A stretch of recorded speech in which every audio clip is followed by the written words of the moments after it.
We are back on Wildcat Insider. It is hour number 2, and it's off a K-State win this past Saturday over the Oklahoma State Cowboys, 42-20. Chris Kleiman's second win against the Pokes, and that now moves K-State to 4-1 on the year, 1-1 in Big 12 play. They get ready for this bye week, and now it's Colorado a week from Saturday in Boulder. Mitch Fortner with the voice of the Cats, Wyatt Thompson. Wyatt, again, appreciate you joining me for a few moments here on Wildcat Insider.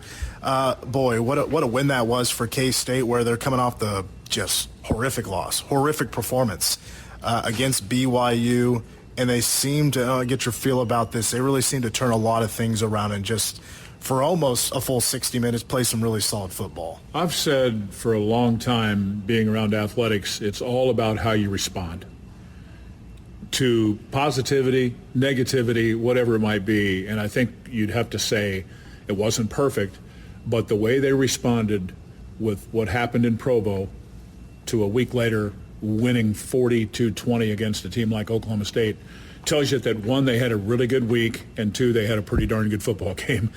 You know, they were down at one point. Things were not necessarily going correctly. And then all of a sudden you look up and it's 42-13, and they're just dominating on both sides. They played well in special teams. I was so proud of Avery, the way he bounced back. You know, DJ, I mean, a lot of people aren't even talking about DJ, and he had one of the best games I think I've seen in my time at Kansas State. He was awesome. So that doesn't even talk about, you know, the turnovers forced. That's another thing of emphasis this past week. And, the forced fumble and a couple of picks. So a lot of really good things.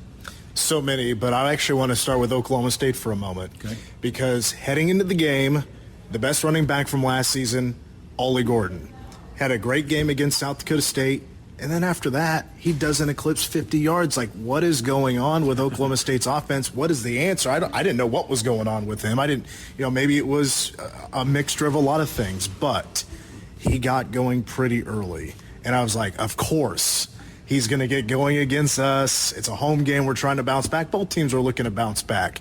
I want to ask you, how surprised were you that after the strong first quarter Ollie Gordon had, he was basically MIA for almost the rest of the game besides a few more carries and one more catch? You're not much different than the Oklahoma State fan base, from my understanding, asking that same kind of question. He has 72 yards in the first quarter. What happened after that? Well, I don't think it's real hard to figure out what happened when you put that with the fact that Bowman threw the ball 50 times. They made some adjustments. They, being K-State's defense, made some adjustments, and it was harder for Gordon to run. Let's make this perfectly clear. That dude is a fantastic player, one of the best running backs in all of college football. There's a reason he won the Doak Walker Award last year. He averaged over 6 yards a carry and had 1,700 yards, and he had a big first quarter here. But things were different. Part of that, and a lot of it, was just K-State. Good tackling, some adjustments, a lot of good quality things. Speaking of the K-State defense and the adjustments that they made, something we were looking for in this Oklahoma State game to be better was probably the secondary and being a little bit better in their man defense, locking up on their guy, not letting anybody get loose. And I didn't feel like, one thing I thought K-State had been struggling with was just those crossing routes, and I felt like Oklahoma State didn't throw a whole lot at that to them. It was just more downfield, maybe down the sidelines a little bit, looking to make some plays. What do you think about the secondary's performance? Because it goes back to what you said about the turnovers, and it took Oklahoma State a while to get Brennan Presley going. It did, and I think the thing that people miss about Oklahoma State on offense is Presley's really great in what you're talking about, getting into the middle of the field, knowing kind of how to run routes, whether it's against man or zone. I thought K-State did a really decent job on him there. But those other two guys are pretty good too. Stribling had a nice game because of his length and his athletic ability, and Rashad Owens is a very well-built receiver. So they've got Presley on the inside and those two big dudes on the outside. They create some issues for you. They threw the ball and had, some pretty good numbers in terms of total throwing yards. But the fact that after the first quarter they couldn't run, you make it one-dimensional, you see what happens, right? I felt like, to get deeper into trying to answer your question, I thought Jacob Parrish was great again. I thought Keenan played another good game, but it was more than that. Coach mentioned at the press conference, Justice James and some other guys are really starting to figure it out. I loved Colby McAllister's game too. A lot of guys are helping on that side of the ball right now. I love that they got more aggressive. They played a little loose there early on, and then they're starting to press a little bit and be more aggressive, and I think that got to, well, and plus I thought Clarendon did a great job of dialing up some third down pressure. I mean, we saw Oklahoma State get off the field offensively because of that third down pressure, and Bowman was, I don't know if he just got nervous or whatever it was in his head. He was getting rid of the ball early, and a couple of times were interceptions, or it just basically grounds it into the dirt. By the way, you mentioned Alan Bowman, 26 of 50, 2 interceptions, 1 touchdown, 364 passing. My big takeaway, though, is that both defenses came in as bend but don't break, pretty much. They'll give up some yards, but good luck scoring in the red zone, especially touchdowns. K-State offensively absolutely capitalized on touchdowns. How did Oklahoma State score their points? 2 field goals, a flea flicker. Yes.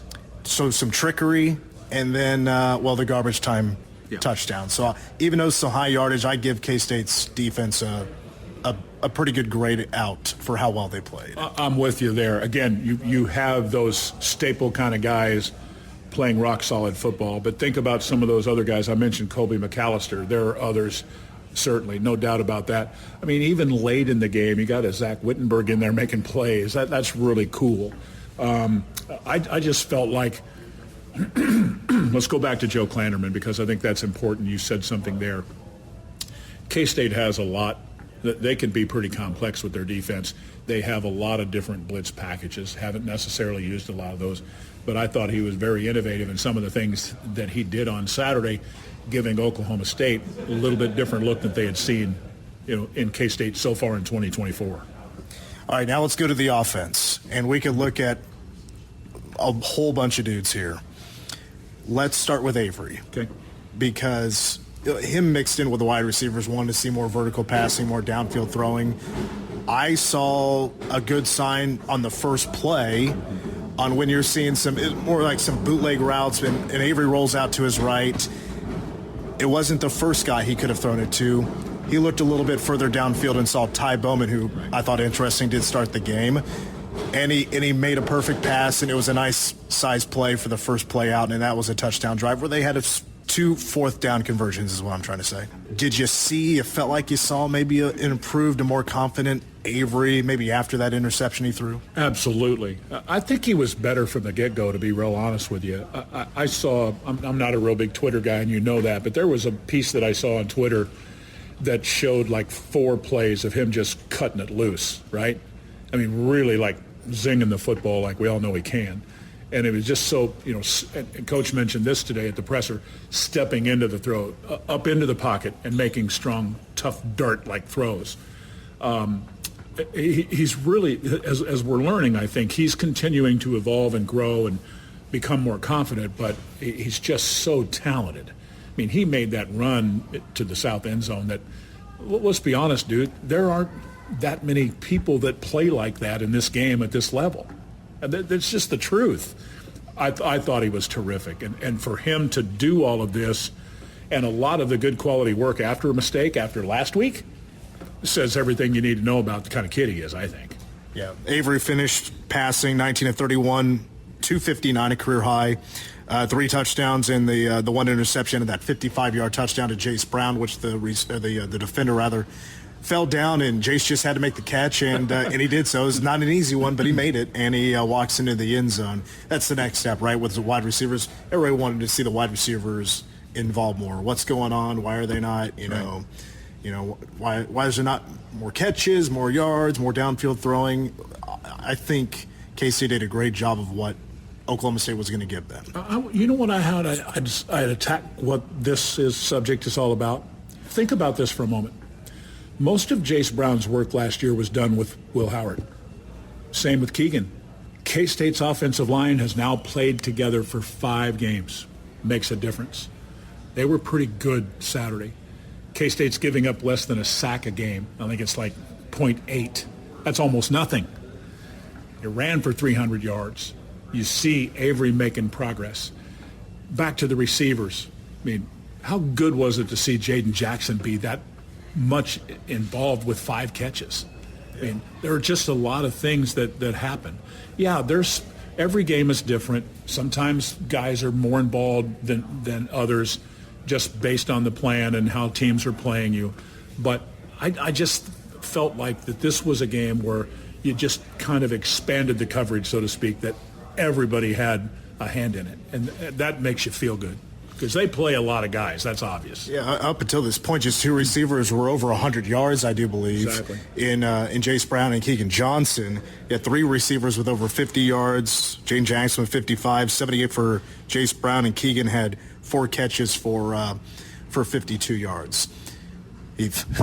Avery has now thrown touchdowns to 4 tight ends, and I think that's amazing. Will Ancio with the pop pass. I mean, it didn't look like the cleanest play or anything like that, but it was awesome to see him get a touchdown so early in his career. One other player, how good was DJ Giddens on Saturday? You know, it's really hard to put into perspective when I'm in here yesterday morning and updating some chart stuff for just working ahead. You know, it's kind of what I do, and I'm sitting there and I'm typing in what he did and updating his season and career numbers and stuff, and now he's in the top 10. He's averaging 7.3 yards a carry this year. That's amazing. I thought the touchdown run that he had was one of the best runs of his career, and he's had a lot of really good long runs. That's the other factor that Stan talked a lot about, too, is that DJ can do so many different things, and then you put Avery in there and Dylan in there, some of the other guys, Jace Brown or what have you. This is an offense that has still a lot of growth in it, I think.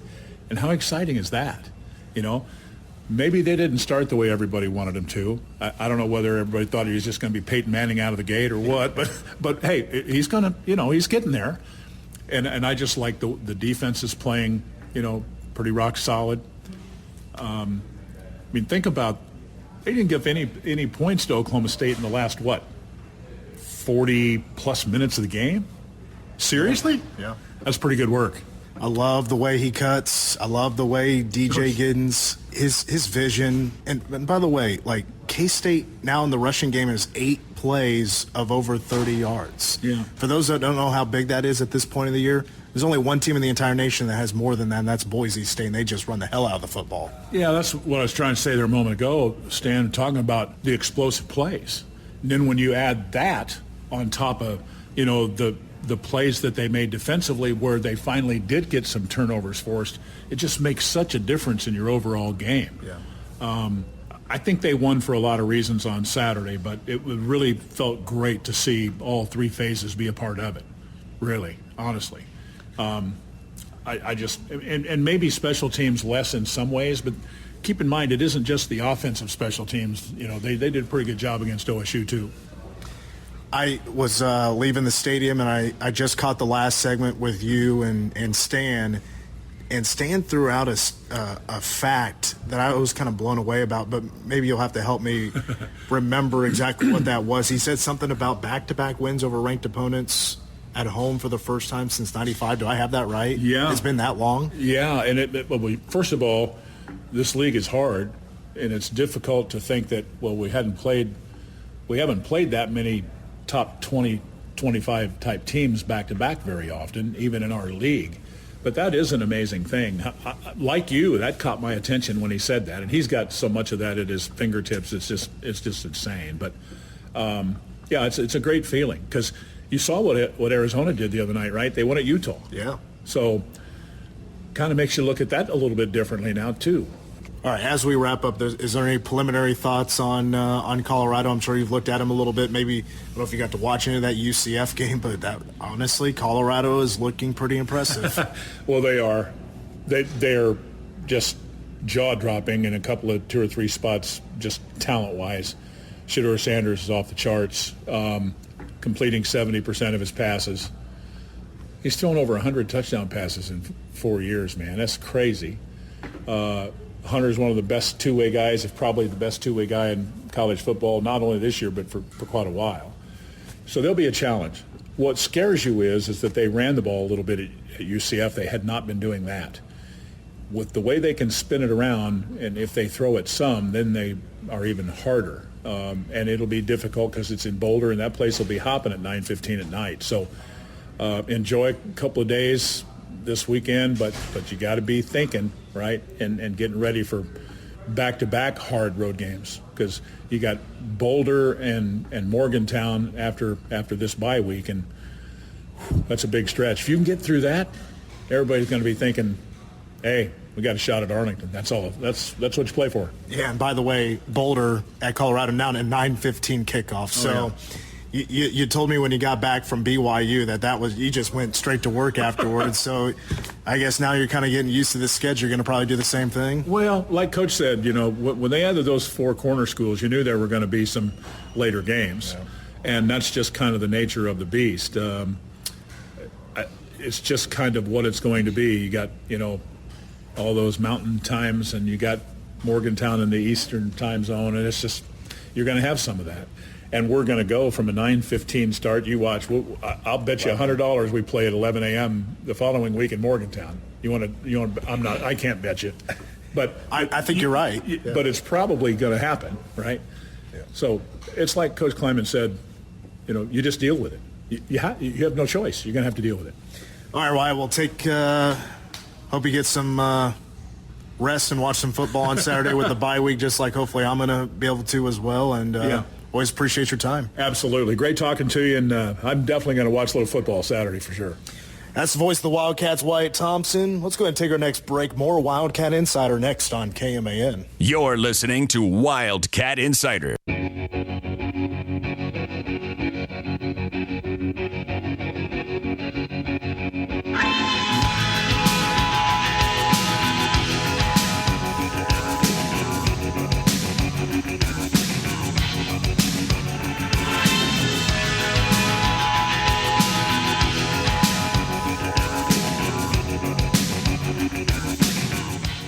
Avery Johnson has been named the Big 12 Offensive Player of the Week for what he did against Oklahoma State. 5 total touchdowns, 3 through the air, 2 on the ground, helping K-State get to 4-1 on the year, 1-1 in Big 12 play. Also receiving a couple of other accolades announced today as well. A Manning star with some other thing. One could say he's been the sun and the air. That was a Smith reference. I was trying to think of the I Am the Sun, and I can't remember what the other one was, but you said the air, so. I think so. I think that's right. No, I think you're right. That is a Smith song. It's one of my old beds here on the show. We are back on Wildcat Insider. I'm Mitch Fortner with Tim Everson from the Manhattan Mercury. AJ Shaw is across the glass. If you want to call us, the phone lines are open, 785-537-1350. Or you can text us at the same number if you have a question or comment. We'll hopefully get to those here a little bit later in the hour. Cats now going to be entering a bye week. What a performance it was, though, against Oklahoma State. It was by far not perfect. But at times they were pretty gosh darn perfect. At times making some incredible plays. DJ Giddens had runs of 66 yards, 37 yards, 31 yards, and that 66-yard run was a touchdown, which DJ Giddens isn't really flawed. But if there's one thing you wish he had just a little bit more of, that's that breakaway speed. Yeah. He did not get caught, though. Some jabron for Oklahoma State tried tackling him from his belt loop or something, like he was playing flag football and trying to rip off a flag. No, this is tackle football, son. DJ Giddens needs a nickname at this point, because he is DJ Turnt. Yeah. I was a little sad he didn't say he got turned after the game on Saturday. When he said that the first time, that was like, that's going to live on for a while. Needs that comeback.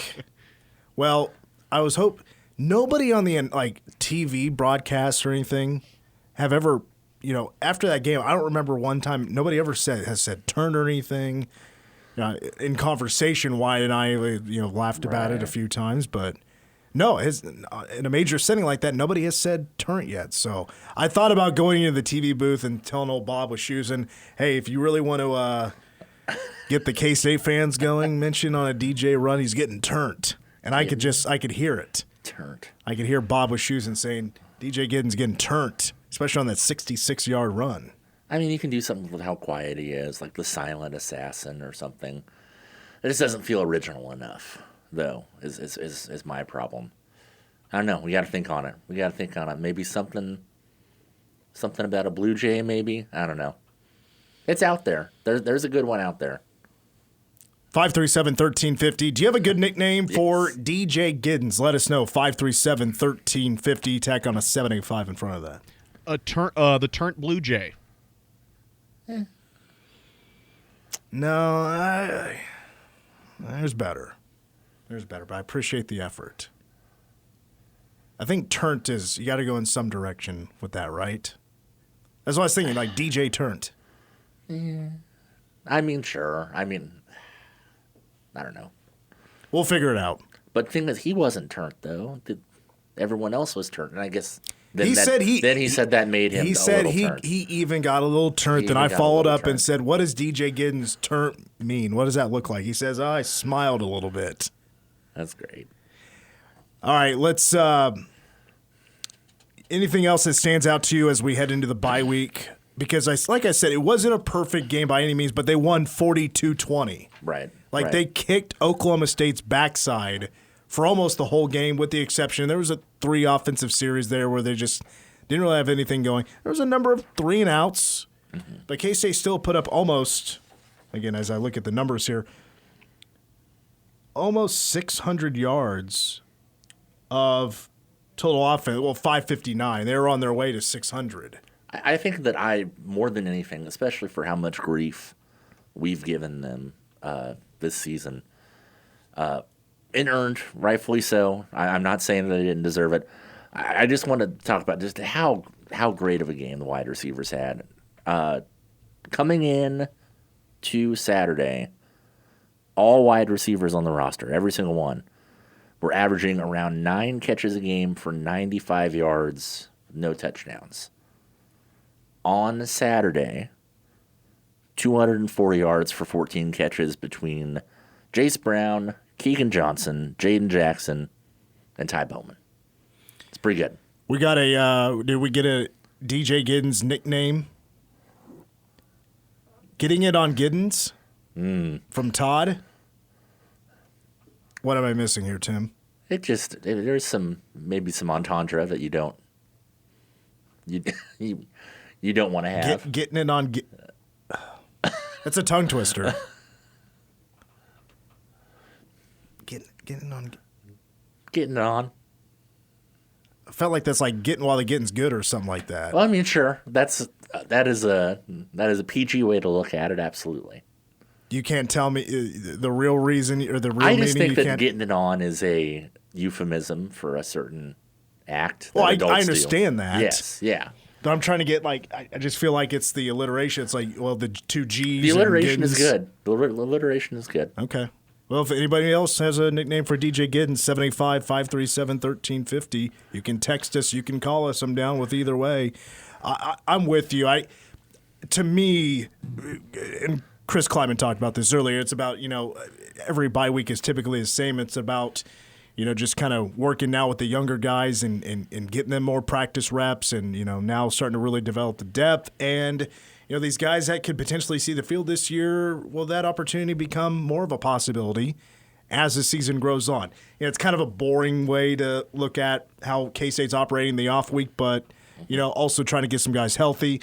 Luckily, through 5 games, K-State's not really that banged up. This has been a pretty lucky start for K-State. I know, DJ was limping a little bit. He'll be fine. Uso Samalu, that was brought up earlier today at the press conference early on about it looked pretty bad there at the end of the game. And that's a position, K-State doesn't have the most depth in the world.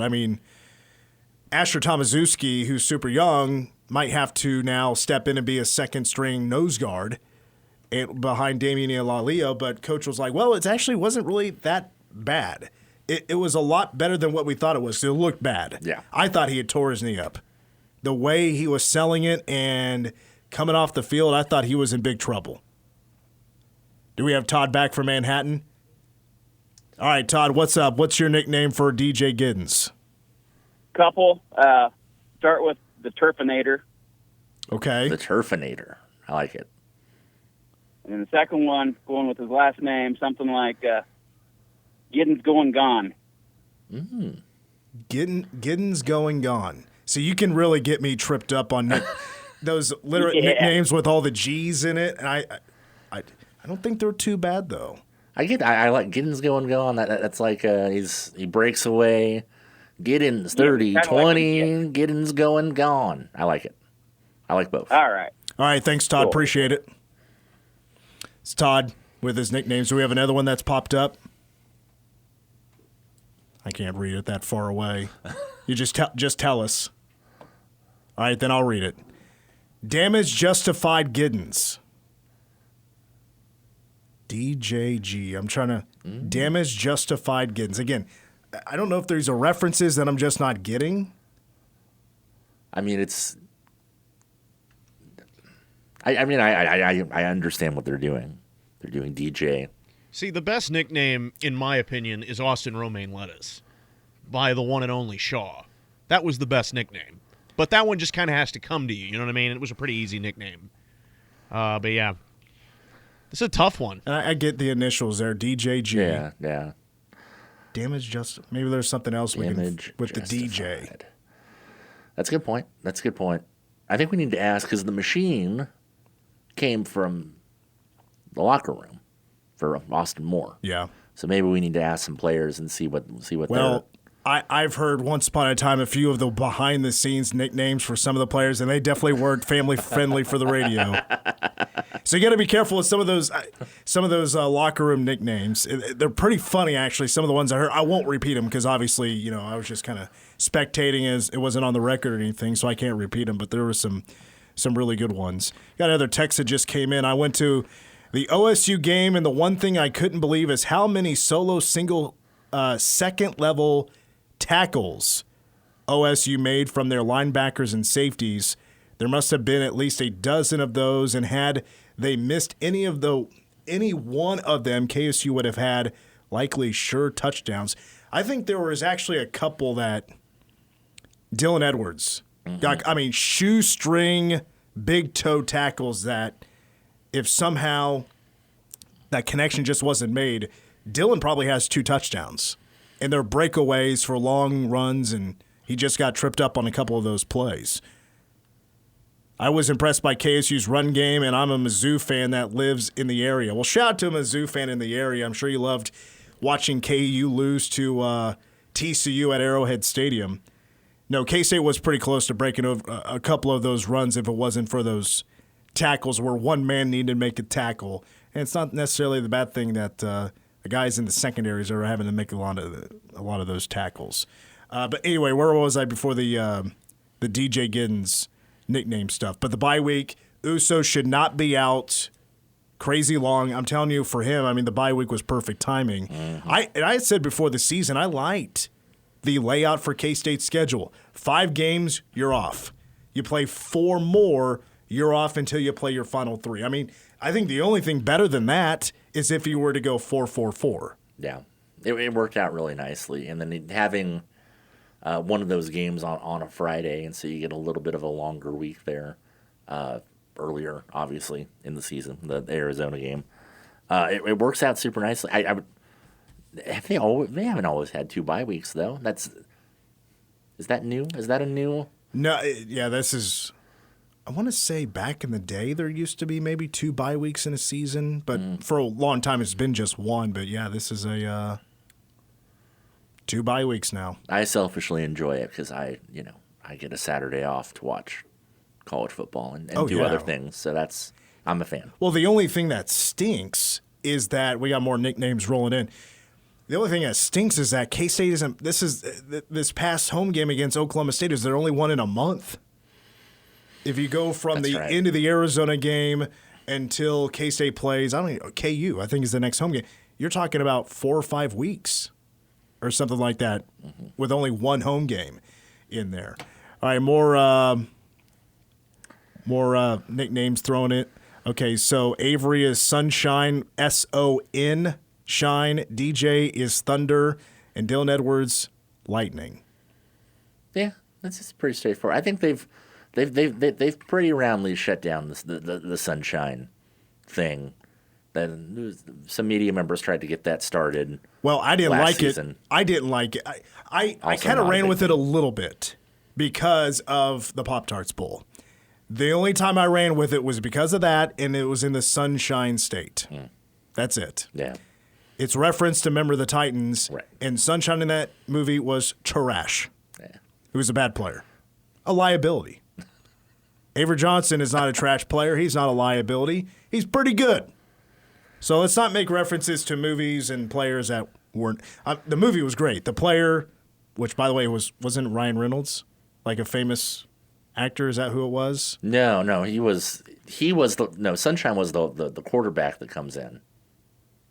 Ryan Reynolds that's is right. the safety. Oh, that's the guy from. That's right. Ryan Reynolds is the racist safety. I'm getting them mixed up. He was the liability. I was like, Sunshine was pretty good. Wait, he was the racist? Sunshine was the racist kid? No. Ryan Reynolds. Or not Ryan Gosling. Oh, Gosling. Yes. Okay, so maybe I'm Good getting Lord. him mixed up. So Yeah. maybe Sunshine was the good quarterback then. He was. Oh, Yeah. my bad. He's the guy that transfers bad. in mid-season and is from California, and it's like, oh, this guy doesn't care It's about the race. kid from Oz, the show on HBO Oz. Okay, my bad. Maybe I should do more Sunshine references. I don't know. I just don't think Avery responded to it. I mean, so if he doesn't like it, then yeah. I'm cool with moving on. I also haven't watched Member of the Titans since I was like 15 years old.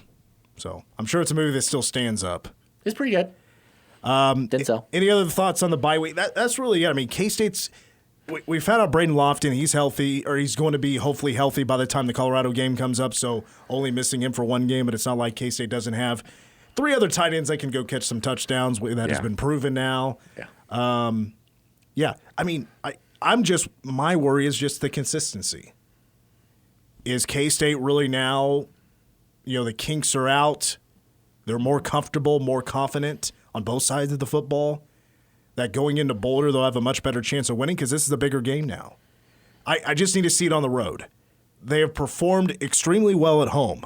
Right. It hasn't been the same case on the road. No. So I think we've had two different teams so far.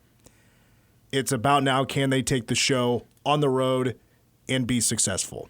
If that can't be proven in Colorado, then I think you now have a two different team issue. You have a great home team on the road. More mistakes, not as focused. Yeah, no, I think that you're absolutely right. That's the last thing that we need to see, and if we see that, I mean, they have it. They got it figured out. But it has, what we saw in Tulane, what we saw in Provo. They got to show that that's not a thing, and it's tough. It's tough playing on the road. I will say that. I think probably if you were a K-State fan, you were hoping that the early Colorado downward trajectory would continue. So that way that environment wasn't going to be as hostile as it's definitely going to be now. Because they're feeling great. I guarantee they feel like they have some things figured out. Sure, Sanders is rolling. Travis Hunter is looking like the best player in the country. And that place is going to be packed. I bet you there's going to be probably some of Dion's friends, the celebrities on the sideline. Who knows? I mean, it's going to be crazy. Well, I'm going to assume that Cam Newton is not one of them. Did you see that? No. So he showed up to the game at the Bounce House this past Saturday at UCF, and while the guys are trying to warm up, Cam Newton, wearing a goofy hat, steps on the field and starts trying to meet the guys. Oh. And I think it was either Travis Hunter or Shadur Sanders, shook his hand, but didn't want anything to do with him. And then the other just didn't even really acknowledge him. I didn't. So see Cam that. Newton got a little embarrassed thanks to the ego of Colorado. Cam, you've been a college player, man. You know that's lock-in time. I don't know. That's weird. Well, I think he oversteps when he steps onto the field. Yeah. While they're trying to get into the zone and do their own thing and get ready for the game, when you're just trying to, cameras are around, the media's around, everybody's taking pictures, everybody's taking photos, and trying to go meet football players while they're trying to warm up for a game. Maybe in the NFL that stuff happens at the college game, just don't see it as much. No. But Colorado's different because they have a celebrity head coach. And like I've said, their success and their draw is not exactly bad for the Big 12. They are the top draw right now. And now they're 4-1, right? Yeah. And they're about to host K-State. Man, what You want to talk about the opportunity with eyeballs in a late game? That's it. I'm still shocked that Colorado is not ranked.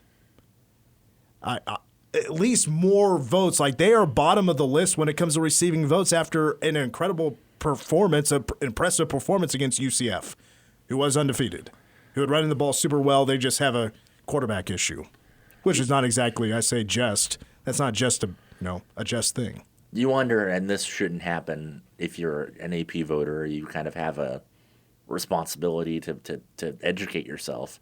But with the delay that they had, that game had, it was a couple-hour weather delay. I wonder if it just kind of skated under the radar a little bit. I don't know. I don't know either. I don't know. But we're still a couple of weeks out. They'll give you opportunities to by the way, we haven't talked about the reason why this is a 9:15 kickoff yet. I think it's easily explained. It has to do, obviously, with the TV deals. ESPN gets first pick, and what was available, ESPN put priority over the Arizona BYU game, and they won it. And the thing is, with the Pac-12 no longer really being a thing, or at least for now, the Big Ten is no longer a part of with ESPN, right?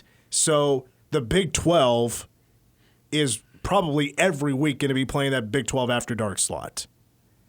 And with K-State going into the Mountain Time Zone, it was almost guaranteed that was going to be their spot. But it's the channels, it's the TV people that pick these games and where they go. And ESPN thought that K-State, Colorado was better for them to put in that spot, and Fox ended up getting, or is it Fox that got BYU Arizona? I think it was at 3 o'clock or something like that. What would have been probably a much better spot for all of us, right? Right. No, but it's going to be another late one. I'm just saying, get used to it. I mean, this is going to be a very common thing now, almost every week. Outside of non-conference play, the Big 12 is going to be playing Big 12 After Dark every week. And that's the time slot that they want to dominate. I mean, that was part of the appeal of bringing in, the Four Corners schools, is that really opens that up for them. So, I mean, get used to it, because it's going to be happening a lot more. But it also means a national audience for K-State, something that, before this happened was kind of a rare thing. And that sucks for the coaching staff, because I feel for them more than anybody else. I mean, us, we just have to stay up late, then we go to bed. Yeah. We can sleep in the next day, hopefully. Most of us can. But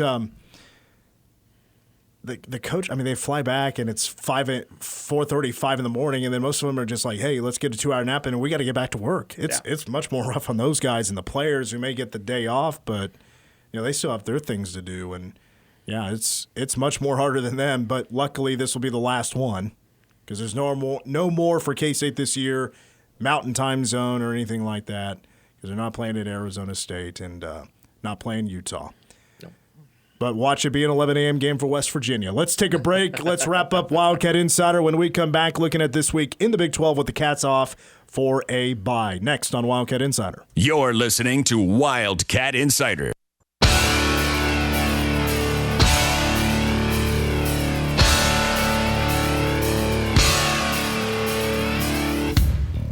All right, before we wrap up, I want to let everybody know, because of Royals postseason baseball for the first time in 9 years, we will not have a show tomorrow or Wednesday. No show tomorrow or Wednesday, because the Royals postseason ball, we'll have it right here on K-Man. 2:30 for pregame tomorrow. They're at the Baltimore Orioles for a best of three. All three, if they go to three, will all be played in Baltimore. So, again, no show tomorrow or Wednesday. Well, the Big 12 slate starts Friday at 6:30 ESPN. Houston at TCU. Horned Frogs will, I'm sure, start 2-1 in Big 12 play. Houston is not any good. That'll be hopefully an easy win for the Cats later on down the road in Houston. And then Saturday, there's no 11 a.m. games. It starts at 3 o'clock for West Virginia at Oklahoma State. I mean, the Mountaineers, they're 1-0 in conference play, and the Pokes need a bounce back. Bad. I'm not sure which direction I'm going in with that game. I'll probably go Oklahoma State for now. Yeah, it's tough. It's tough because I don't know. Is it in Morgantown? No, it's in Stillwater. No, it's in Stillwater. I'm going with the home team just because. Yeah, that's a good call. That's a good call. And then we're kind of just bundled up here at the late kicks, or the prime time kicks. 6:30 on Fox is Baylor at number 16 Iowa State. I would assume Cyclones will take care of business. KU is at Arizona State, 7 o'clock on ESPN2. Arizona State will open up as a 3-point favorite. I'm all in on the Sun Devils winning that one, and KU starts 1-5 on the season. How about this, a non-conference game? UCF is at Florida. Yeah. Florida, crappy 2-2 team. Yeah, that'll be good. If you're a Big 12 fan, you need to be rooting for UCF to go in there and clock Florida in their home stadium. That's big. And what I feel is the game of the week is Texas Tech at Arizona, both undefeated in Big 12 play, both teams with just one loss. Arizona is hosting this game. I think this is Texas Tech's opportunity to go on the road and prove that they're much better than what they were when they went up to Pullman and just got their butts kicked in by Washington State. And Arizona kind of riding high right now after beating Utah on the road. So Arizona opens up as a 6-point favorite. That's 10 p.m. on Fox. I worry about the Red Raiders defense with what Arizona can do on offense. And by the way, I mentioned that the Big 12 and ESPN and whatnot, it's not ESPN this week that has Big 12 After Dark. It's Fox this week with Big 12 After Dark. 9:30, we thought that was bad. How about 10 o'clock? Nope. For Texas Tech. No thanks. That's going to wrap it up for Wildcat Insider. Real quick, Big 12 standings. BYU, Colorado, Texas Tech are the three in first place at 2-0. 1-0 Iowa State, Arizona, West Virginia, 1-1. Cats, Utah, UCF, Cincinnati, TCU, and the teams without a win so far, Arizona State, Oklahoma State, Baylor, Houston, and Kansas. For AJ Shaw, Tim Everson, I'm Mitch Fortner. Enjoy Royals baseball the next 2 days. We're back with you on Thursday here on KMAN. Getting you closer to the locker room than anyone else. This is Wildcat Insider. Wildcat Insider, an exclusive presentation of the flagship station of the K-State Sports Network. News Radio 1350, KMAN.